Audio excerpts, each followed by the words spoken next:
Hello there.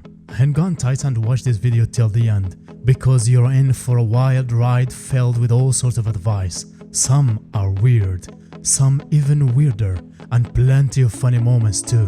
But don't worry, there is some real wisdom sprinkled in there as well. The story you are about to hear is true. This past weekend, the kiddo and I went on a 2-day camping trip for some father-son bonding time. My wife doesn't like camping herself at all anymore and doesn't even appreciate our kid and I going. This is a big hobby for me and I want to share it with my son. Usually, we argue a lot about my trips, especially if I request to bring our child. But this time, she was oddly cooperative about the whole thing, but still insisted she wouldn't join us. I was surprised but didn't question anything because I was so excited that she was finally allowing us to go and I didn't want her to change her mind. I thought we had finally found a common ground and the arguments were ending. I was wrong.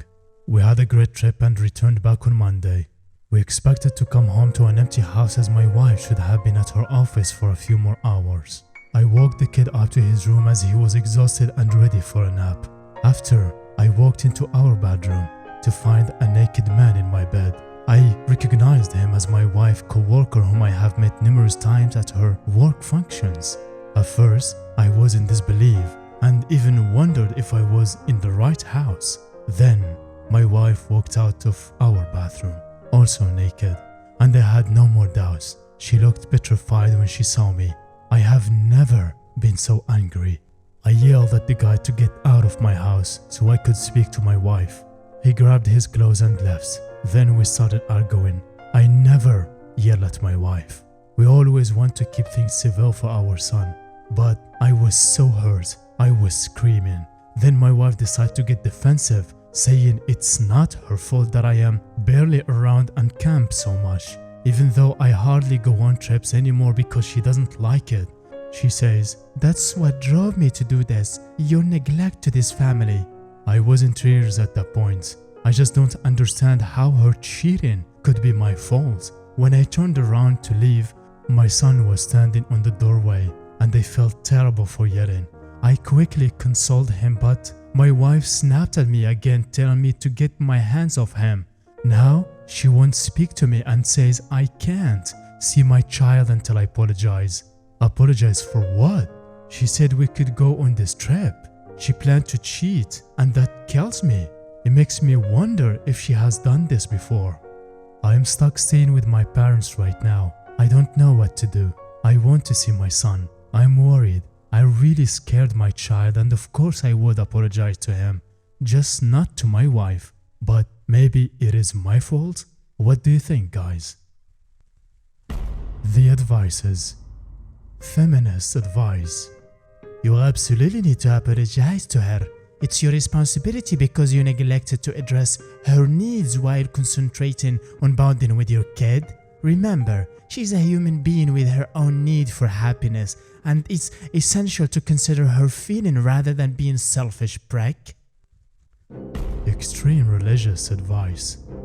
This should not pass just like that. She has to be punished till she sees the end of life, and she shouldn't even ask forgiveness from God, because I guarantee you he won't forgive her. She is a worthless person anymore.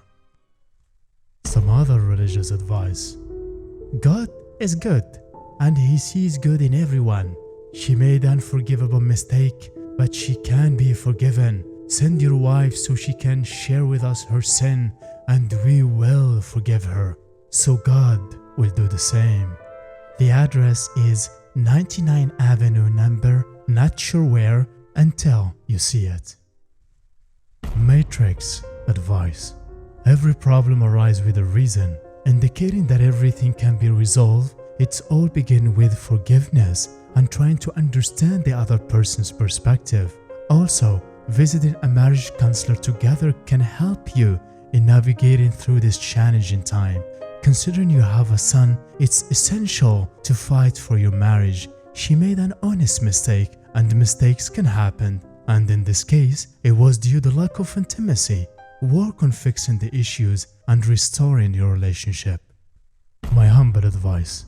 She committed a big mistake, And what makes it unforgivable is her refusal to accept responsibility and instead shifting blame. Even if she attempts to apologize later, it's best not to trust her and simply move forward. Fight for your child, but above all, fight for your own respect and peace of mind. Wishing you the best of luck.